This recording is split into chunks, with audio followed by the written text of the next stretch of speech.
সালে এই সূর্যটাকে মেঘ ঢেকে রেখেছে। এখন সূর্য ওঠার জন্য আমাদের প্রার্থনা করতে, অধর্ম, চুরি করা, ডাকাতি করা, মিথ্যা করা, ধাপ্পাবাজি মারা, এগুলো হচ্ছে অধর্ম। এই ধর্ম এবং অধর্মের কখনো মিলন হবে না। আর শেষ শ্লোকটা হচ্ছে যত্র যোগেশ্বর কৃষ্ণ যত্র পার্থ ধনুর্ধর তত্র শ্রী বিজয় ভূতি ধ্রুবা নীতির মতির মম। কি বললেন ভগবান? সমস্ত গীতাটাকে পড়ে সঞ্জয় তখন বলছে, আমি যা দেখলাম, আমি যা শুনলাম, আমার যা জ্ঞান হলো, এই জ্ঞানের অভিজ্ঞতা আমি ধৃতরাষ্ট্রকে বলছি। শোনো কি বললেন, যেখানে ভগবান কৃষ্ণ, যেখানে ধনুর্বাণধারী পার্থ, খালি বললো না, তাই তো বলতেই পারতো যেখানে কৃষ্ণ আর রাধা সেখানে আমি থাকবো, আর বলতেই পারতো পার্থ। খালি খালি পার্থ থাকলে হবে না, তার সঙ্গে ধনুর্বাণ থাকতে হবে, তাহলে সেখানে বিজয় হবে, সেখানে লক্ষ্মী বিরাজ করবে, সেখানে যশ বিরাজ করবে, মান বিরাজ করবে। তাহলে আমরা যারা হিন্দু, আমরা যারা গীতা পাঠ করি, আমরা যারা জয় শ্রীরাম বলি, আমরা যারা মা কালী বলি, তাহলে আপনারা এখানে কালী ভক্ত কারা কারা আছেন? মা কালীকে কারা মানেন? কারা মানেন? হাত তুলুন। মা কালীকে যদি আপনারা এত লোকে মানেন, তাহলে মা কালীর হাতে কি আছে? আপনাদের কারো বাড়িতে খাড়া আছে? নাই, তাহলে মরবেন। আপনারা জয় শ্রীরাম বলছেন, জয় শ্রীরাম বলে তাই রামচন্দ্রের হাতে কি আছে? তীর ধনুক। আপনাদের কারো বাড়িতে তীর ধনুক আছে? তাহলে আপনারা শিবের ভক্ত যদি হন, তাহলে শিবের হাতে কি আছে? কারো বাড়িতে ত্রিশূল আছে? ভগবান আমাদের বাঁচাতে পারবে না। বাঙালি হিন্দুকে ভগবান বাঁচাতে পারবে না, অসম্ভব। বাঙালি হিন্দুকে ভগবান বাঁচাতে পারবে না। অবস্থা খুবই খারাপ। সূর্য যদি ওঠে 26 সালে, এই সূর্যটাকে মেঘ ঢেকে রেখেছে। এখন সূর্য ওঠার জন্য আমাদের প্রার্থনা করতে হবে, সূর্যের রঙে রং লাগিয়ে আমাদেরকে বাঁচার পথ ঠিক করতে হবে। এছাড়া আর বাঁচার কোনো রাস্তা পাবেন না, পরিষ্কার। তাহলে আপনারা যারা কীর্তন করেন, যারা ভাগবত পাঠ করেন, তাহলে এইবারে ধুলিয়ানে আমি যেখানে থাকি সেখানে গিয়ে কি ভাগবত পাঠ করবেন, মালদা মথুরাবাড়ি থেকে কি কৃষ্ণের কথা শোনাবেন, আজকে দেগঙ্গায় গিয়ে কোন লীলা কীর্তন করবেন, সুতরাং কালিয়াচকে কি কীর্তন করবেন। যারা কীর্তনিয়া তারা এবারে ভালো করে কালিয়াচকে চলুন, মথুরাবাড়ি চলুন, মহেশতলা চলুন, কি কীর্তন করবেন।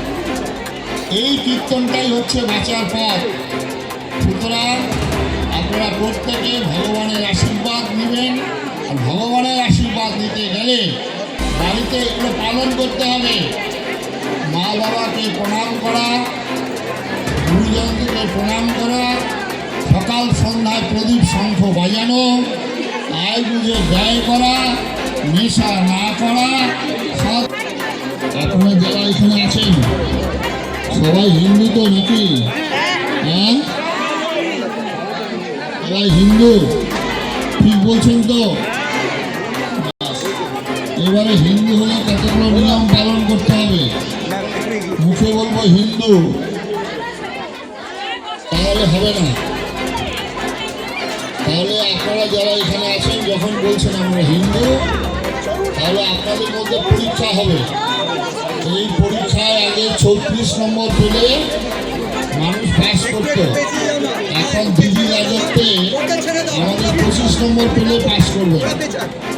তাহলে আপনারা যদি হিন্দু হন, দেখেন এখানে গীতা পাঠের পবিত্র জায়গায় এসছেন, ভগবানের নাম করছেন, মিথ্যে কথা বলবেন না, সব সত্যি কথা বলবেন। হিন্দু হলে প্রথমে সূর্য ওঠার আগে ঘুম থেকে উঠতে হবে প্রত্যেককে। আপনারা পারবেন না।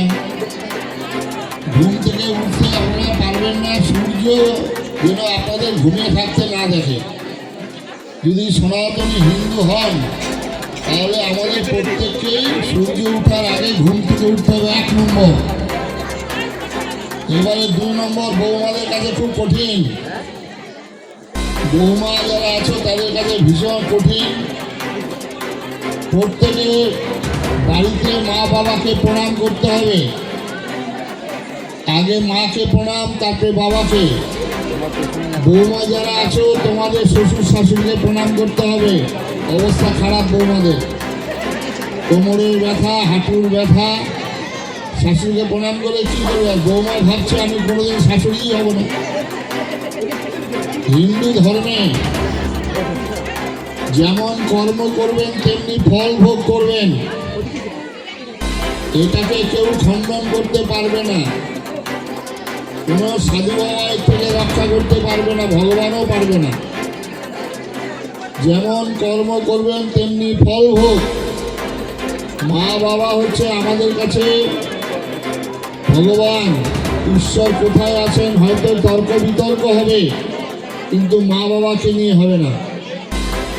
সেই জন্য আমাদের প্রথম গুরু হচ্ছেন মা। আমরা যারা এখানে বসে আছি আমাদের নাম মানুষ বলা হয়।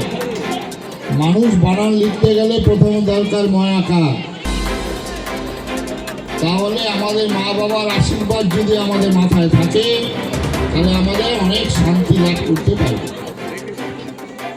3 নম্বর, প্রত্যেকের বাড়িতে যার যার বাড়িতে ঠাকুর আছে, যে যা ঠাকুরে বিশ্বাস করেন সেই ঠাকুরের আসনে প্রদীপ জ্বালাতে হবে। ধুনো ব্যবহার করবেন, উলু দেবেন, শঙ্খ বাজাবেন দৈনিক সকাল সন্ধ্যায়। আপনাদের বাড়িতে শঙ্খ আছে তো? প্রদীপ জ্বলে তো? দেখে তো মনে হচ্ছে না। যদি প্রদীপ জ্বলত, শঙ্খ যদি বাজত, তাহলে হিন্দুদের অবস্থা এতটা খারাপ হতো না। দৈনিক বাড়িতে, যে বাড়িতে সকালবেলায় শঙ্খ উলুধ্বনি বাজে, প্রদীপ জ্বলে, গুরুনাম হয়, ভগবানের নাম হয়, সেই বাড়িতে অভাব, অভিযোগ, রোগ, শোক, অশান্তি কম হবে। আমাদের হিন্দু পাড়াতে চলুন, সন্ধ্যাবেলায় কোনো বাড়ি থেকে শঙ্খের ধ্বনি আসে না, উলু ধ্বনিও হয় না। তার জন্য এইটা অবস্থা আমাদের আছে। তারপরে হচ্ছে 4 নম্বর, কোনো নেশা করা যাবে না। কি বলছে সাধু বাবা? জল না খেলে তো মানুষ মরেই যাবে। যে জল খেলে আপনি রাজা হয়ে যাবেন, জল খাওয়া যাবে। এরপরে হচ্ছে প্রত্যেকে যেমন যার আয় ইনকাম সেইভাবেই চলতে হবে। ইনকামে বেশি খরচা করা যাবে না। রামায়ণে মা, আর তার জন্য লোভ কমাতে হবে, মনের চাহিদাকে কমাতে হবে। রামায়ণে মা সীতা বনবাসে গিয়েছিল, সেখানে সোনার হরিণ জন্য তার এই দুর্গতি হলো। সোনার হরিণ হয় না, রামচন্দ্র বুঝাচ্ছে, আর সীতা কিছুতেই মানল না। সেই জন্যে আপনারা লোভ কমাবেন। তারপরে অ্যাডজাস্টমেন্ট, মানিয়ে চলা। স্বামী স্ত্রী, ছেলে মেয়ে, বন্ধু বান্ধব মানিয়ে না চললে আপনার সংসারে অশান্তি দেখা দেবে। রাস্তাঘাটেও মানিয়ে চলতে হবে, ওটাকে বলা হয় অ্যাডজাস্টমেন্ট।